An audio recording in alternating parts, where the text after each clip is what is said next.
We want to thank all of you for joining us for our next installment of the Atlanta Bar Summer Series. For those of you that on this call and Zoom meeting that may not know me, my name is Chris Lightner. I'm a partner at Alston & Bird, and I'm also this year's secretary for the Atlanta Bar Association. Throughout my tenure with my firm and also with all my involvement with the Atlanta Bar, I've witnessed firsthand the dedication and service that so many of us as lawyers have given to those less fortunate in our communities. So today's program in the summer series is organized to let all of you on this call and meeting to hear firsthand from leaders of various local nonprofit organizations. Each of them will share with you a bit more about their organization, including their history of collaboration with the Atlanta Bar, their recent, current, and future initiatives, and ways for you as members of the Atlanta Bar to get more involved. That's really one of our goals with the summer series, is to raise awareness of these organizations, the collaboration and efforts that are occurring, and get our membership more involved and active if they're not already. If you have any questions during today's program, please send me a note in the chat window, or Amy Schlossberg, who's also on from the Atlanta Bar. We will plan to provide time between each speaker from each organization for questions. So please feel free to ask those between speakers as well. Without any further ado, to keep us on time here, we've got 8 fabulous speakers here to share a bit about their organization today. I'm going to turn things over to our first speaker, who is LaShonda Woods Roberts from Georgia Appleseed. LaShonda, I'll turn it over to you. Hi, everyone. I want to go ahead and share my screen so I can pull up a presentation I prepared for you.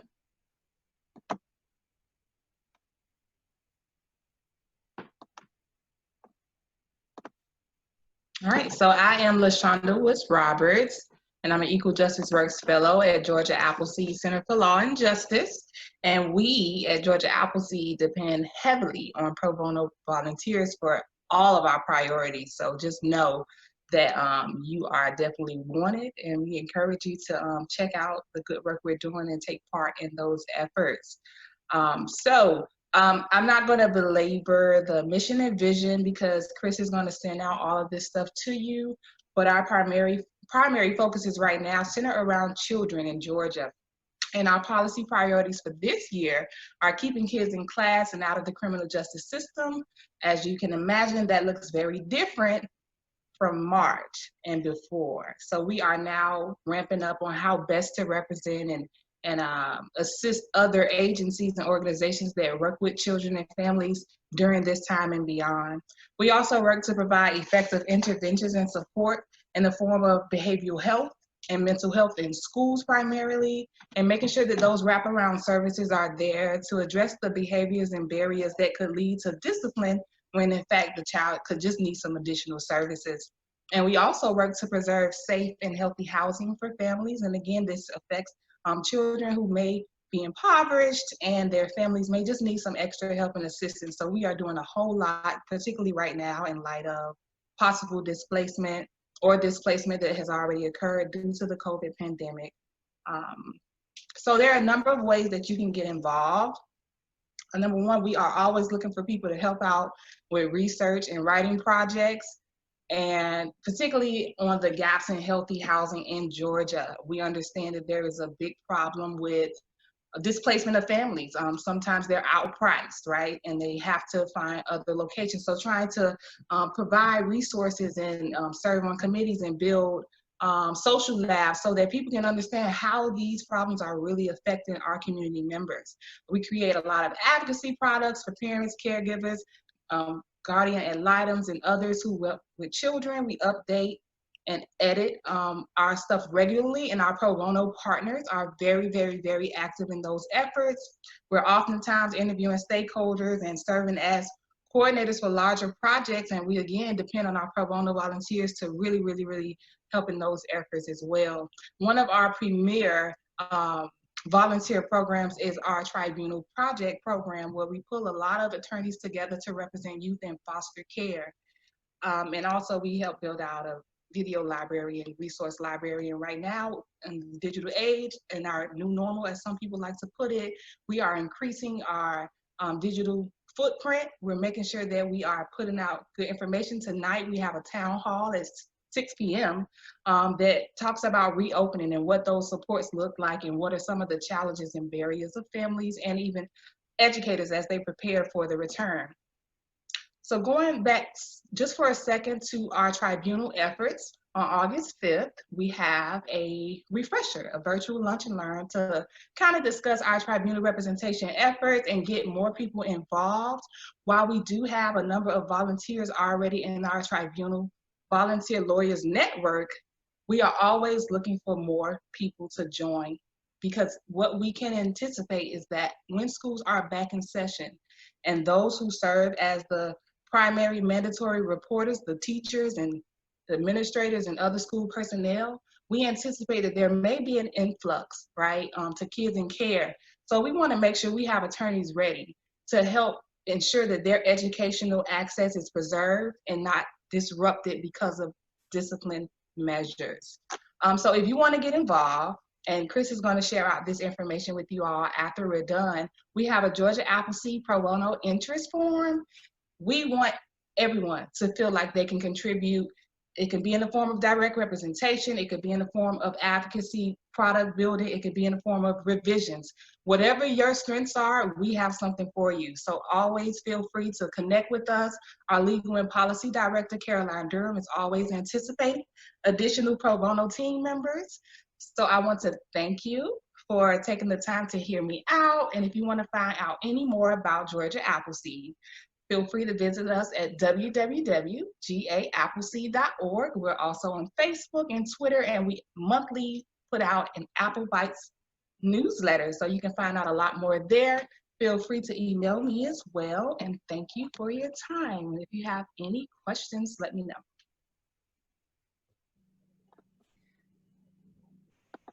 Thanks, LaShonda. Anyone have any questions at the moment? We can return later if not.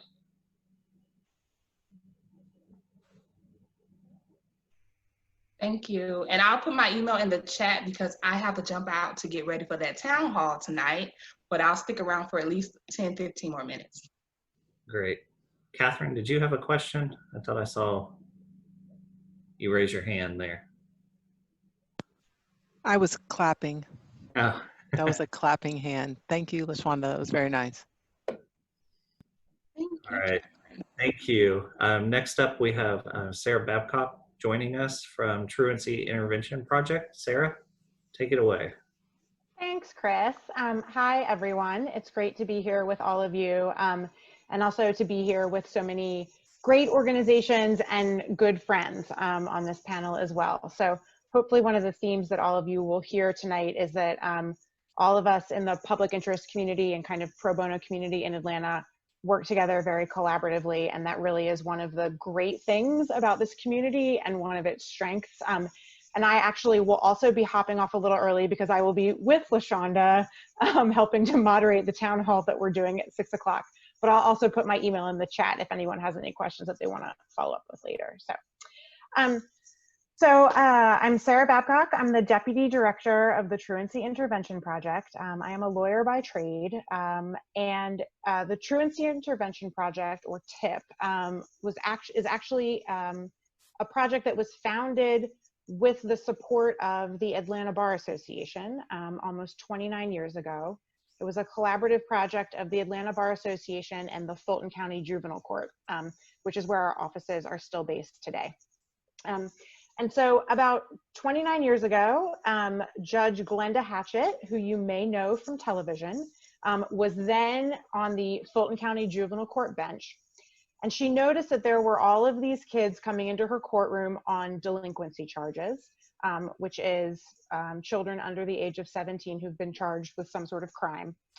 And she observed that all of these kids on delinquency charges also had a significant pattern of school absence. And a pattern of school absence, unexcused school absences, that was significant enough that the kids were in violation of Georgia's mandatory or compulsory school attendance law. So like most states, Georgia has a law that says if you're between the ages of 6 and 16, you have to go to school or be homeschooled. And if you have more than 10 unexcused absences in a year, you're considered to be in violation of that law. And so Judge Hatchett thought, here I am sitting at the end of the school to prison pipeline, seeing all of these kids with these delinquency cases, when they have come to somebody's attention, the school's attention, much earlier in that pipeline. And wouldn't it be nice if we could catch them there and divert them so that they didn't end up in my court on delinquency charges? So she approached the then president of the Atlanta Bar Association, who is Terry Walsh, a partner at Alston & Bird at the time. And together they founded Truancy Intervention Project, TIP, with the goal of providing volunteer attorneys to children who had truancy charges brought against them. So when kids are in violation of that mandatory attendance law, if they had more than 10 unexcused absences, the school can file a petition in juvenile court and there's a truancy case against the child, and the child's entitled to representation. Now, in a second, I'll talk about the best approach to truancy cases, and you may be thinking, why are we taking kids to court for not going to school? And you're not wrong to be thinking about it in that way. But so TIP provided pro bono volunteer attorneys to represent those children. The idea being that they've got a one-on-one relationship, an advocate, somebody representing just them, who's in their corner, who's going to stand up for them and help them accomplish, help them get back on track in terms of school attendance.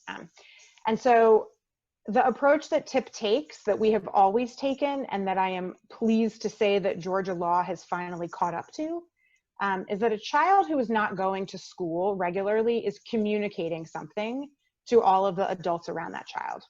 And what that child is communicating is that something is not right. Something is not right at home, something is not right at school, something is not right with me. Something is going on, and that something needs to be addressed. And so what we ask our volunteer attorneys to do, and it's a little bit different than other pro bono opportunities, what we say is, here's this legal problem of truancy. We don't want you to just solve the legal problem. What we want you to do is to put on that lawyer mindset, that approach that we all learn in law school, where you look at the fact pattern on the exam and you immediately know what is a red herring and what's irrelevant and what the key issues are. And to use that to figure out what the life problem for that child and that family are, and then solve that, help us solve those gaps, help us put services in place so that the child and the family can get back on track and the legal problem goes away and hopefully doesn't have to repeat itself. And so that is our approach. And we have served almost 11,000 students at this point with the help of volunteer attorneys. So like everyone you're going to hear from tonight, we can't do the work we do without our volunteers. They are really sort of the secret to our success, and we rely on them very heavily to really connect with the students, represent them, advocate for them, figure out what's going on, and then really help them get back on track. And so we rely very heavily on that investigative mindset that all attorneys have. We do have a back to school training that's coming up in September, which is kind of a refresher because, as you might expect with everyone going virtual, at least for the beginning of the year, attendance and non-attendance is going to look different. And also the needs of the students is really going to look different. If anyone has kids, it's hard enough to be cooped up with your child and trying to do school and all the rest when you have adequate housing and aren't worried about your job and all the rest. And our families are in a different situation. And so there's different challenges that they're facing. So I'll put my email in the chat if anyone has questions before I have to step out. And I appreciate all of you tuning in tonight. Thanks, Sarah. Any questions from anyone?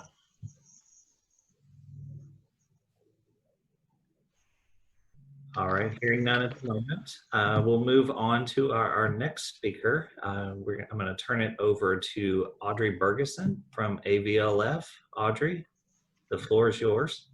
All right. Thank you.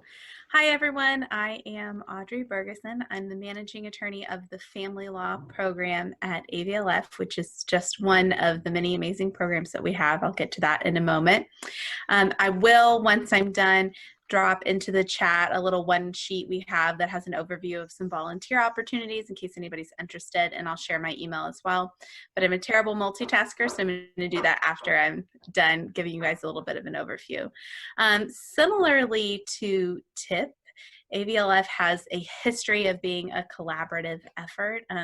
Our organization is over 40 years old now and was born out of collaboration that included leadership at Atlanta Bar and Gate City Bar and other organizations together in order to form a program to meet the legal needs of low-income Atlanta weren't being met at the time, or that there weren't sufficient resources to meet at the time.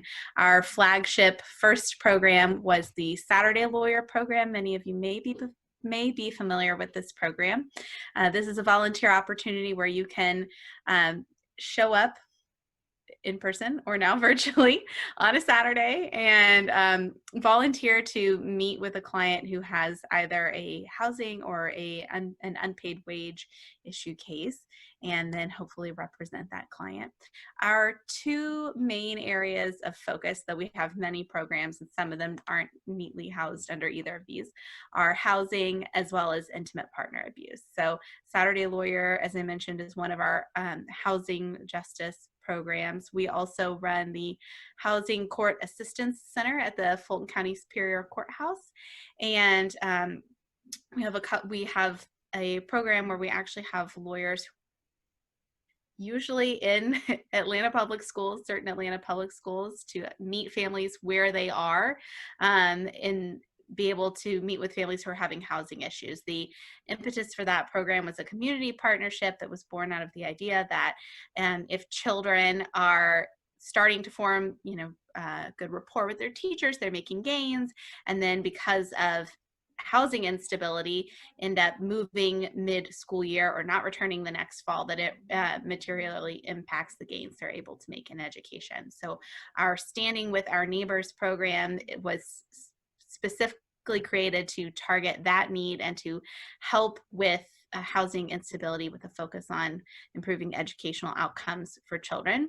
I wanted to highlight that program as well because it is an example of the ways in which we partner with law firms. Those partnerships look different across programs, but for our Standing with Our Neighbors program, we have firm partners that have specifically said, yes, we will sign on to represent families whose children are at this particular school, whether that's Thomasville Heights or any of the other schools that we work with.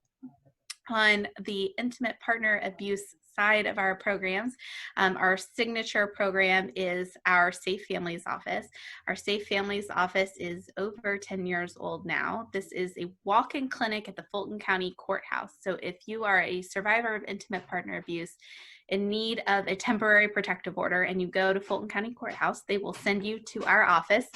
Again, in non-pandemic times, that's how it would work. One thing I will say that I'm so amazed about and proud of is the way that all of my colleagues have pivoted. So our Safe Families Office continues all of its work right now virtually. They have found ways to continue to serve survivors and assist them with the process of obtaining a protective order virtually. Saturday Lawyer is happening virtually. So our programs are all continuing on, and the opportunities to get involved remain.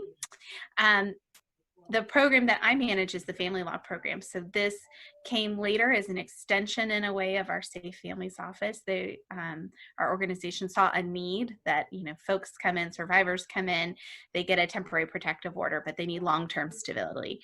They may have a protective order, but be married to their abuser or have children with their abuser. And so we formed a family law program so that we can also assist those survivors with long-term legal needs, thereby hopefully getting them into more long-term stability.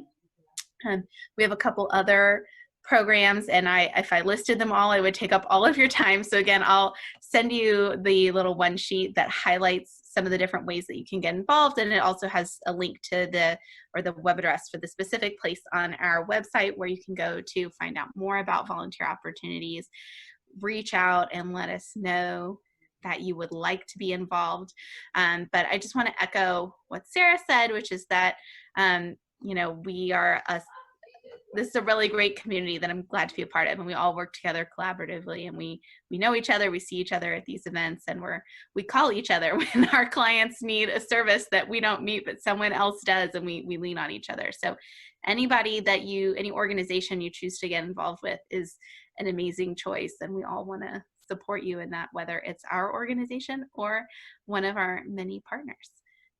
And I think if I covered anything, does anybody have any questions for me? Okie dokie. Well, I will make sure to drop that document as well as my email address into the chat box. And I should be able to stick around for most, if not all, of our time together. So if you think of questions later, let me know. Hey, Audrey, I was interested in how you're doing virtually, like the Saturday Lawyer program. How are you getting the clients and getting the lawyers, and how's that working? So Saturday Lawyer, they continue to innovate is one of the answers. They're using Zoom. They've done it a couple different ways, but I don't know if anybody on this call has done Zoom breakout sessions, but that's how they're doing it now. So it's really cool because it enables them to do pretty much what they did before. So if you've ever participated in Saturday Lawyer, or if you haven't, if you're the attorney, you show up to our offices or the Zoom meeting, you would go hang out in our conference room, chit chat with your fellow volunteers, and then our Saturday Lawyer staff will give you an overview of the program and what to expect that day. You're then paired with a client who's there and who's going to tell you about their legal needs so that you can meet with them and do they've been pre-screened, but do the screening as a lawyer to learn more about does this person have a good case, essentially, and assess their legal case. Then you come back to the conference room when you're finished with that meeting to debrief with our staff, say, what do you think? These are the issues that I saw. And then depending on whether or not you think they have a good claim, the next question from us is, great, would you like to represent them with our support and resources?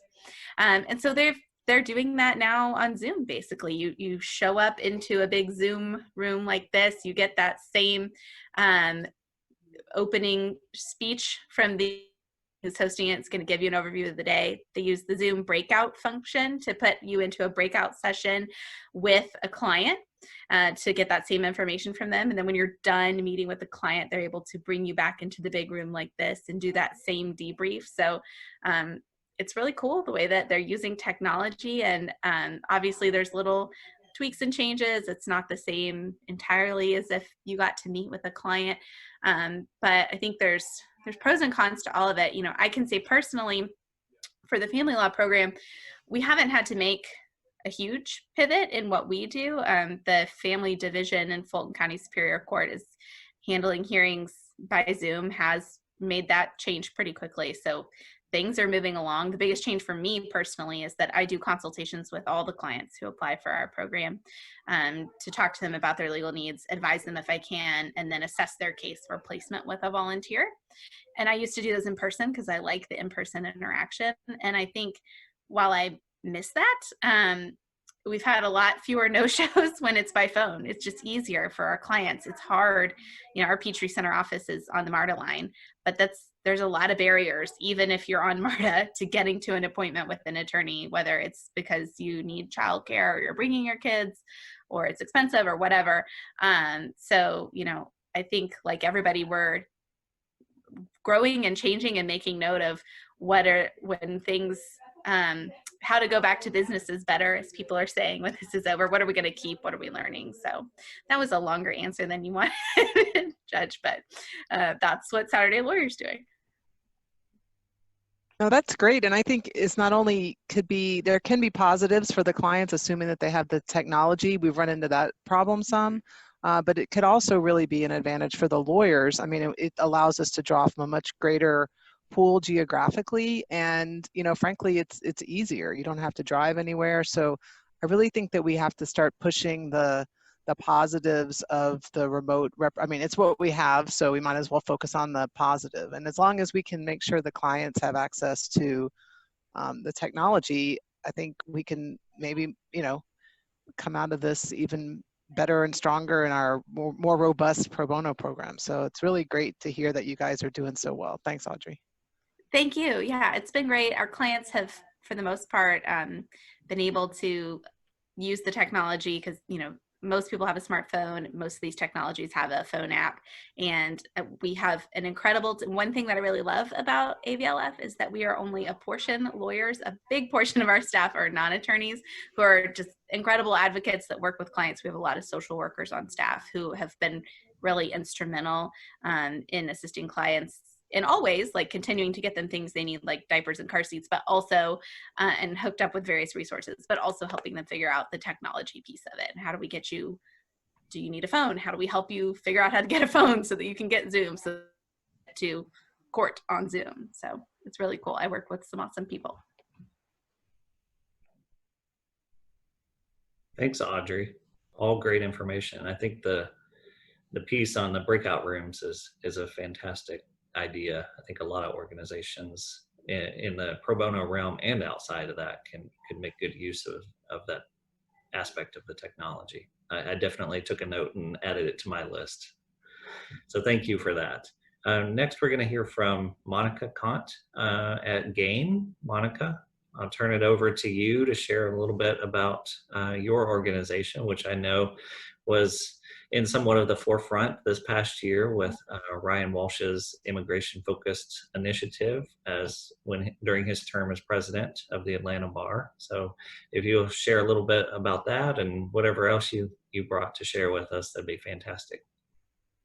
Thank you. Thank you all so much. Thanks, Chris. It's so great to be on a panel with so many people whom I love and adore, and whose organizations are so critical to what is going on right now. I think one theme that you're hearing from all of us is we've all had to pivot, shift, adjust, adapt, innovate, create, do all of that. And, COVID dropped on us like a bomb, and we all have been really adapting and working together and learning from each other. You see us on this panel today, but we also have meetings amongst ourselves to learn from each other, to pass on any new information, even information like when are we going to reopen, virtual fundraising, what's happening. It's a really tight group we have here in Atlanta, and so I'm really happy to be a part of this group. And the Atlanta Bar is very special to GAIN because we started as a project from the Atlanta Bar back in 2005 when no one really thought that immigrants were in a place where they had pro bono representation.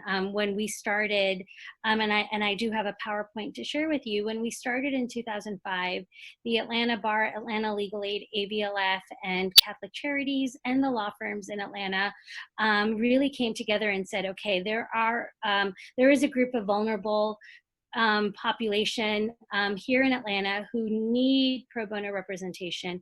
What can we collectively do? And out of that desire and out of that mission and passion, GAIN was born. And we were originally called the Atlanta Bar Asylum Project. And then later, when we got our feet wet and started doing more, we changed our name to the Georgia Asylum and Immigration Network. So that's where we are right now. Let me pull up a PowerPoint and share my screen with you all if I can. This might just take me a quick second. Yep, and here you go. I see Chris nodding, so I think that means I did it right. Good, I like those nods. So as you can see, GAIN's mission is to provide free immigration legal services to victims of crime and persecution. We only work with immigrants, if someone is a victim of domestic violence and they come to us, but they are not an immigrant, we refer that case to AVLF or Atlanta Legal Aid or Georgia Legal Services, depending on which jurisdiction it falls. Our population is only immigrants, and it was because, there was no other organization in 2005 other than direct service organizations utilizing the pro bono efforts that came from all the firms. And so that's why the immigration piece is really critical to what we do. I'm gonna go to the next slide. Our vision is safety, freedom, and opportunity for all. It's something that we deeply believe in. We want to make sure that immigrants also have safety, freedom, and opportunity, just like any other population that has been harmed or dehumanized. When we started, like I mentioned, we started as the Atlanta Bar Asylum Project, but the goal of the organization was always to train and mentor and supervise lawyers from private law firms and corporations, you know, who wanted to jump in and take on these cases and make sure that they provided the best possible representation that our clients deserved. When we started, a lot of folks were really scared. They, you know, were, you know, a little bit trepidatious to take on a case that probably was like a death penalty case, because we knew that if an immigrant had to be returned back to their home, then they might face death or torture or abuse. And so we really had to work on the training, and that piece really was critical when we started in 2005 to make sure that the law firms, you know, would feel, you know, compelled and also supported in taking our cases. We only started at first with asylum cases. When we were born, we only had one project called the Asylum Project. And then after, in 2010, when there was a need for immigration representation for victims of domestic violence and human trafficking, that's when we added on our second project, which was the Human Trafficking and Domestic Violence Victims of Violence Project. So we have two projects at GAIN, two ways that attorneys can sign up to provide their assistance. And please know that whenever an attorney does sign up to provide assistance, they will be trained and they will be mentored throughout the whole process. And so that is something that's probably our secret sauce. That's what we make sure of. We never want our clients or our volunteer attorneys to feel unsupported.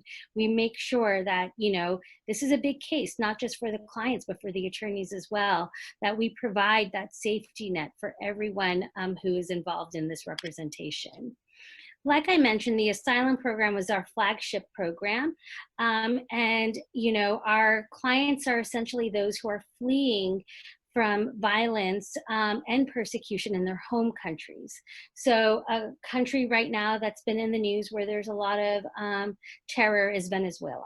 That's one of our newer countries that we've been representing. Of course, Syria, a few countries in Africa have been other countries that have been part of our, you know, asylum program. But the newest, you know, country that I can add to the list has been Venezuela.